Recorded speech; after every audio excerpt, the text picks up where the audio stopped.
we saw from that chemical spill is that when we don't have water, it creates a serious, serious situation. And it quickly became clear this was not a boil water advisory. This was something much more serious. It was on Twitter. I just checked briefly, and there was a proclamation from Governor Tomblin that said, "Do not use the water in Charleston." So it's pretty hard to live long in West Virginia and not appreciate how much it rains.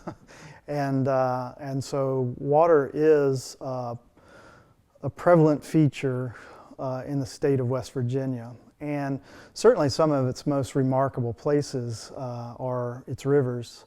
When we think about places like the New River or the Gauley River or the Cranberry River.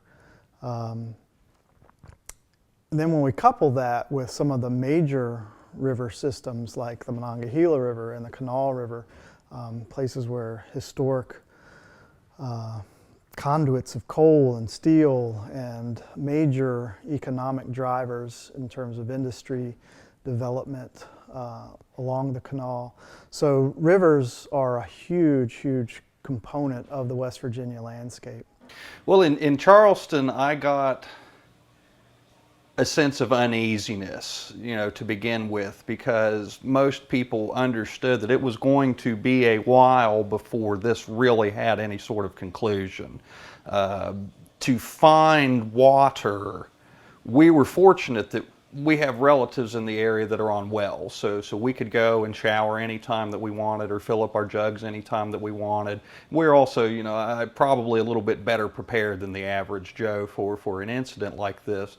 But seeing the infrastructure come into place basically for emergency water rationing was interesting, not only because no one was prepared for it, but also trying to fathom what it was like to be completely cut off, to not have an appropriate supply of drinking water, or to only have to be able to shower in a public space every couple of days if you're lucky. And that was really kind of the gist of it. I didn't know what else to expect, and I was just looking for more answers, as everybody was, I'm sure, but it was just kind of a panic thing, thinking that the water is out. There is no water. Do not use your water.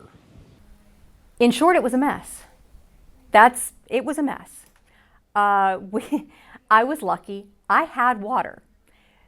But that meant I was sort of ground zero for people who needed showers, who needed to fill up water bottles, for people who just kind of wanted a place where they could get away from the no water situation wherever they were and feel a sense of normalcy for a little bit. It's hard to say who was at fault for this incident. I think that there's a myriad of people, from the people that were operating the business itself to local politicians and the county commission. Anyone who knows anything about steel industrial tanks could drive down I-79, look and see 100-year-old pop-riveted carbon steel tanks, and think that maybe they weren't the best thing to be running. To be honest with you, I didn't even know that they still had stuff in them. I thought they were just sitting there collecting a tax bill until somebody felt like scrapping them.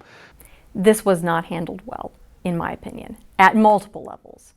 And I think a lot of that had to do with the fact we were in uncharted territory. Some of it, I think, of our own making, some of it not.